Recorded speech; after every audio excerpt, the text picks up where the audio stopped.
Vous avez été nombreux à placer notre liste de rassemblement 7 comme au premier jour, largement en tête du premier tour des élections municipales de dimanche dernier. Et ce, malgré un contexte de crise sanitaire majeure.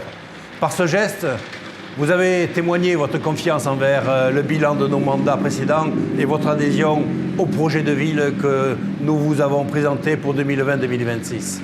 Un projet fédérateur, sans a priori partisan, visant à répondre à vos préoccupations essentielles.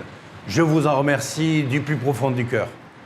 Vous le savez, en tant qu'élu et médecin, ma préoccupation première s'est tournée dès fin février vers la santé des Sétoises et des Sétois sur l'anticipation à mettre en œuvre pour faire face à l'épidémie de coronavirus Covid-19. Le président de la République vient d'annoncer ce lundi soir de nouvelles mesures pour freiner la propagation du Covid-19. Elles sont nécessaires, efficaces. Nous nous y préparions au sein de la municipalité, anticipant et en adaptant nos dispositifs depuis le 28 février, jour après jour, parfois heure après heure, aux décrets gouvernementaux qui nous parviennent. Ce lundi 16 mars, je vous ai ainsi fait part d'une série de dispositifs supplémentaires pris par la ville et l'agglomération. Le gouvernement nous a également annoncé le report du second tour des élections municipales. Cela semblait inéluctable et face à la situation que nous traversons, c'est une évidence. Aussi, par respect envers le soutien que vous venez de me témoigner lors de ce premier tour, et pour clore cette campagne, je vous adresse le message suivant.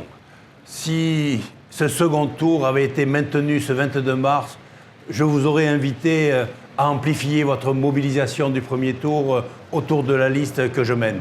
Car plus la victoire est large, plus notre ville dispose d'union et de force pour répondre aux enjeux fondamentaux à venir.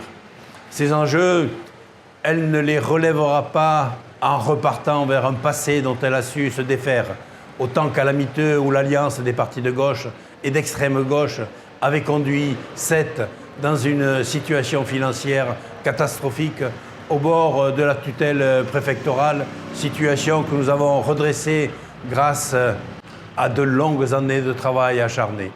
Elle ne les relèvera pas non plus en confiant la gestion municipale à une alliance de partis basée sur des tractations électorales entre différents candidats. Fidèle à mes convictions, je n'ai jamais participé à de telles manœuvres.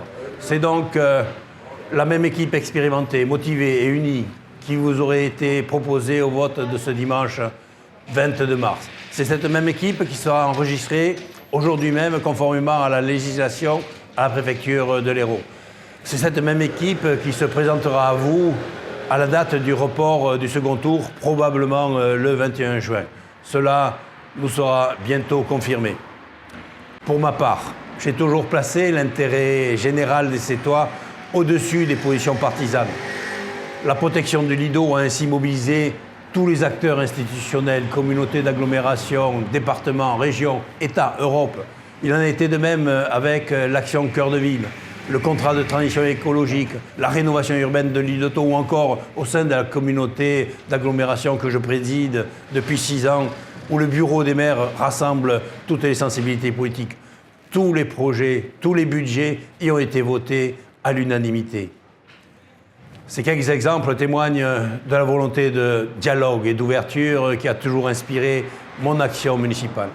Dans une période de troubles et de complexité, notre ville n'a pas besoin de promesses démagogiques ni d'utopie, encore moins d'être la matrice victime d'ambitions personnelles ou politiques. Elle a besoin d'efficacité et d'expérience dans la gestion municipale. Pour garder confiance en elle-même, elle doit être rassemblée. C'est à ce rassemblement que je vous aurais appelé, en amplifiant bien au-delà des sensibilités politiques la tendance du premier tour. Nous aurions affirmé plus que jamais notre fierté d'être Sétois, d'appartenir à cette cité singulière, authentique et conquérante.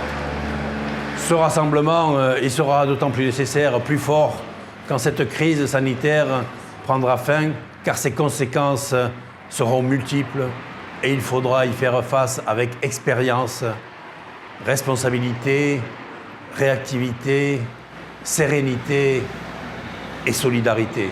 Pour l'heure, Le médecin et le maire que je suis est entièrement mobilisé sur le combat à mener jour après jour contre la pandémie en cours. Et c'est à cet avenir où l'après-Covid-19 devrait être géré que dès aujourd'hui, je me consacre également, car il nous faut anticiper les répercussions économiques et sociales que cette crise majeure aura sur notre territoire.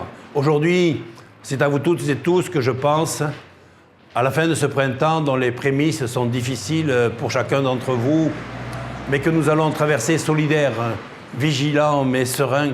Je vous promets que nous avancerons de nouveau et de plus belle pour vous et avec vous, c'est toi et c'est toi, comme au premier jour.